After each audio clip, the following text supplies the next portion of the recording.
नमस्कार दोस्तों आज जो मैं कहानी आपको सुना रहा हूँ वो बूढ़ी माँ की कहानी है। ये कहानी आपके दिल को छू जाएगी। बेटा, मेरा चश्मा टूट गया है, आज तू शाम को ऑफिस जाते वक्त ठीक करवा लेना। ये बात माँ ने अपने बेटे से कही। इस पर बेटा गुस्सा हो गया। माँ, तू ऑफिस जाते समय टोका टाकी मत किया कर, तुझे 10 बार समझाया है, सारा मूड खराब करके रख दिया। इस पर उसके बेटे ने गुस्से से ये जवाब दिया।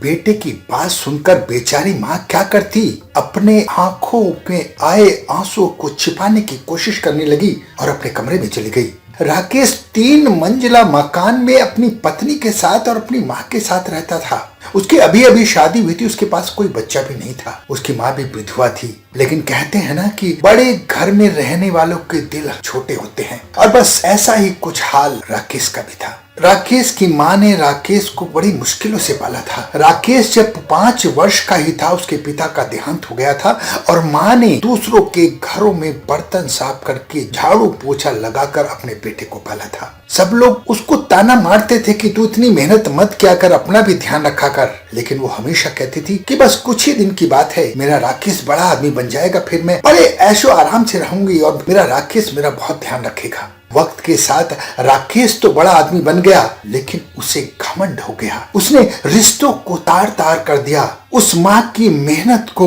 उस माँ के ख्वाबों को उसने चकनाचूर कर दिया। अब राकेश बड़ा आदमी बन चुका था, उसका उठना बैठना भी बड़े लोगों में हो गया था और उसने एक बड़े बाप की बेटी से शादी भी कर ली थी। वो अपनी माँ की सारी कुर्बानियों को भूल चुका था।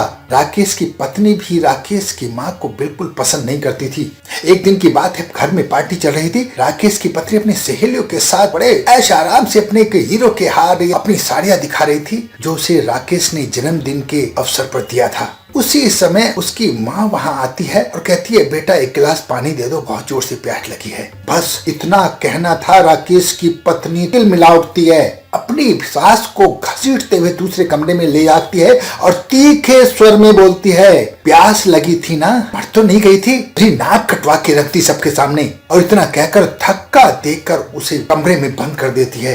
अब तो ये सिलसिला रोज का शुरू हो गया। कभी राकेश तो कभी उसकी पत्नी उसकी माँ को अपमानित करने में कोई कसर नहीं छोड़ती थी। आखिर एक दिन उसने हिम्मत करके अपने बेटे से कह दिया, बेटा मुझे वृद्धाश्रम क्यों नहीं छोड़ाते। इस पर तो राकेश और उसकी पत्नी तिल मिला उठे थे, लेकिन दूसरे ही पल उसे वृद्धाश्रम छोड़ भी आए। समय गुजरता गया और एक दिन ऐसा समय आया जब देश में नोटबंदी हो गई थी। इसके तहत हर व्यक्ति अपने खाते में कुछ ही पैसे रख सकता था। अब राकेश के पास काली कमाई का बहुत सारा धन इकट्ठा हो चुका था।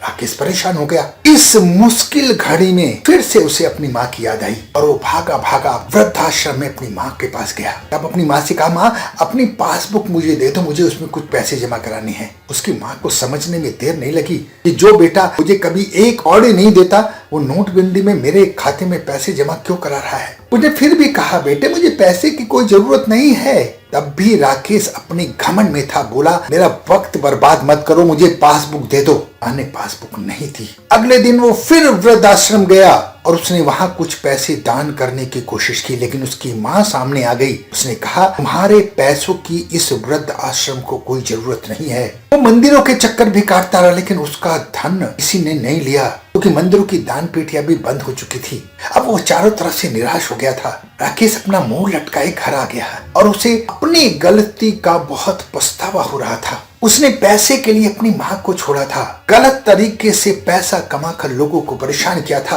और पैसे का इतना घमंड करता था वो, उसने सारे रिश्ते, सारे संबंधों को भुला दिया था। उसने माँ की कुर्बानियों को भुला दिया था, उसके प्यार के साथ धोखा किया था। दोस्तों, मुझे उम्मीद है ये कहानी आपको पसंद आई होगी। कितने भी बड़े आदमी बन जाओ, लेकिन माँ बाप के मुसीबतों का, प्यार का नाजायज फायदा मत उठाओ। ऐसा घमंड किसी काम का नहीं है, ऐसी ऊंचाई किसी काम की नहीं है जहां से आपको अपने ना दिखाई दे।